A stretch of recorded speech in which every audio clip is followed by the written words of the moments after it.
Now, from WYDC TV, this is Big Fox News at 10.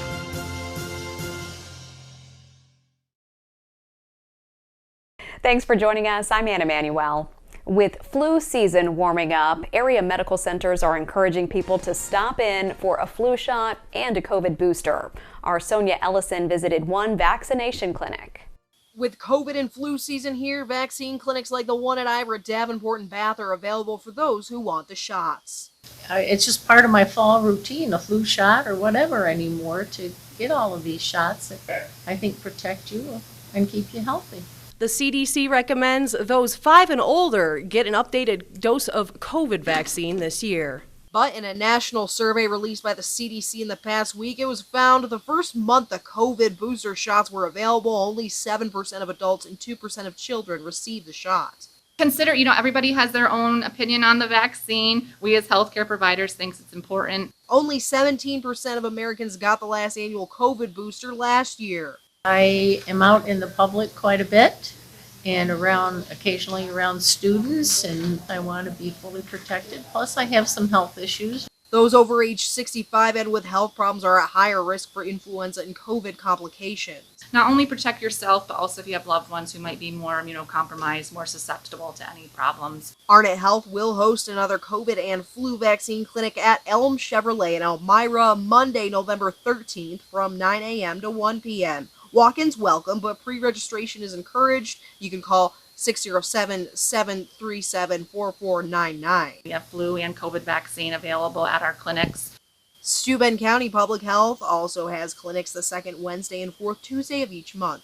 Make an appointment by calling 607-664-2438. You're asked to bring your insurance card and be prepared to wait 15 minutes following the shot.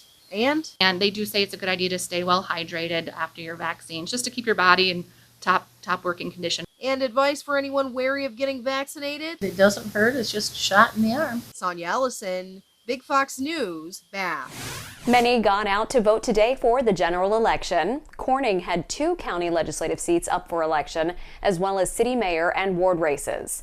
As it is not a presidential or congressional election year, most races in Steuben, Chemung, Schuyler, and Tompkins are for council and more local seats. Stay tuned to Big Fox WYDC to hear results of local races this election year. Corning City Council announced a hearing will be held December 4th at 6:30 p.m. at its City Hall as a response to the potential for legal cannabis stores to open in Corning. Residents will be able to express their opinions, and the public's input will play a key role in the city deciding whether to greenlight legal cannabis retail operations. Steuben County is looking to the future with a comprehensive development plan. They want that plan to be a guide for local planning from 2024 all the way until 2039. The county legislature expects to present a draft by the Comprehensive Plan Steering Committee in December after an environmental review. Public hearings will be held before the plan's anticipated finalization in February of 2024. They'll be looking for feedback along the way. For more information on the plan or to share your thoughts, you can visit the website on your screen. Israeli forces are stepping up their attacks in northern Gaza ahead of what is expected to be a long, bloody fight for Gaza City. Trey Yingst has more from southern Israel. Israeli forces are turning up the pressure on Hamas. Over the past 24 hours, the IDF says it's been focusing on disrupting the terrorists' command and control, eliminating dozens of commanders, blocking tunnels, and softening the ground. For the first time in decades, the IDF is fighting in the very heart of Gaza, in the very heart of terror. This is a complex and difficult war. But the fighting is also intensifying on the northern front. Rockets launched by Hezbollah on Monday reached deeper into Israeli territory than any time since the 2006 war. And a senior commander threatened to escalate those attacks unless Israel pulls out of Gaza. A special U.S. envoy making an unannounced visit to Beirut on Tuesday, hoping to cool tensions. The United States does not want to see conflict in Gaza escalating and expanding into Lebanon. Restoring calm along the southern border is of utmost importance. And as the situation inside Gaza continues to deteriorate, the State Department tells Fox News they've gotten more than 400 American citizens out, and only a handful remain, though it's not clear at this point if they'll be able to leave before the next phase of the offensive begins. We're continuing to work with Egypt and Israel to ensure that American citizens who have indicated a desire to depart are able to do so. Prime Minister Benjamin Netanyahu already looking beyond the battle, indicating Israel will have control of Gaza for an indefinite period of time. In southern Israel, Trey Yingst, Fox News. The Supreme Court heard oral arguments in a case which could impact national domestic abuse protections. Mark Meredith has more. Domestic abuse is real.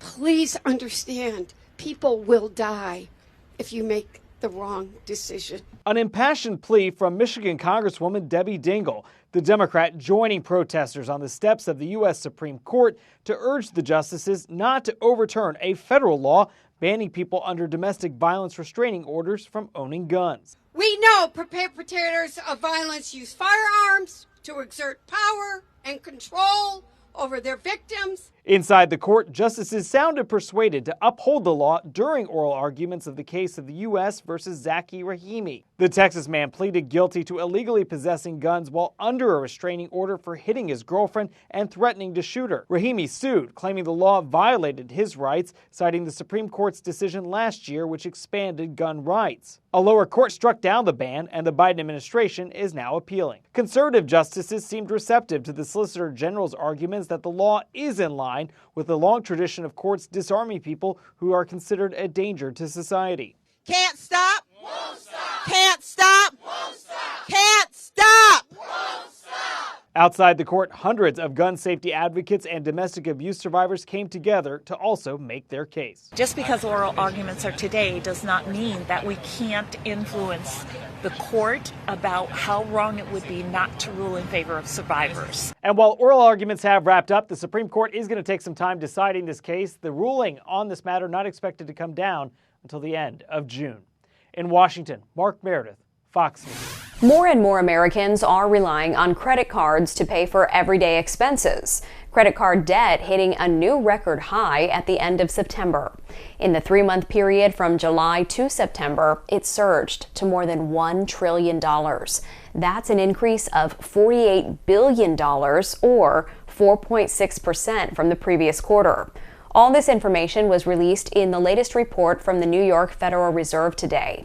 The report also shows about 3% of outstanding debt was in some stage of delinquency, up from 2.7% the previous quarter.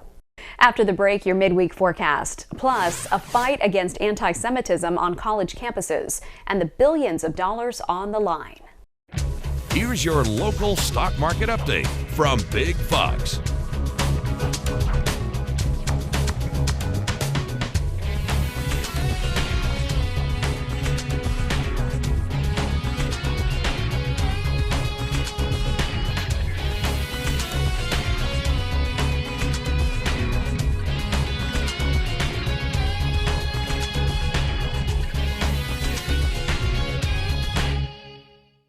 Now, your Twin Tiers forecast from Big Fox.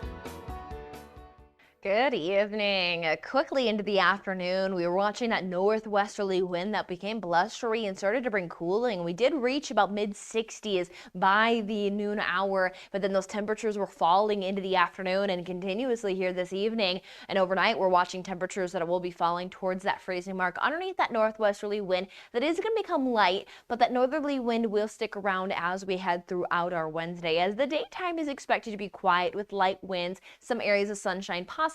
But the next system is quickly arriving, and it will arrive just after about sunset with some showery conditions across the area. And then it is going to stay showery, very light accumulation, but at times it will be breezy as that system moves on through into our Thursday. And then as that system departs, we'll note that we'll work into some drying, though with some northerly winds over our lake regions. We'll talk about some isolated potential into Saturday before we will become more drier as we work into next week with a pretty strong high pressure system that could allow for some warmer weather into the middle of November.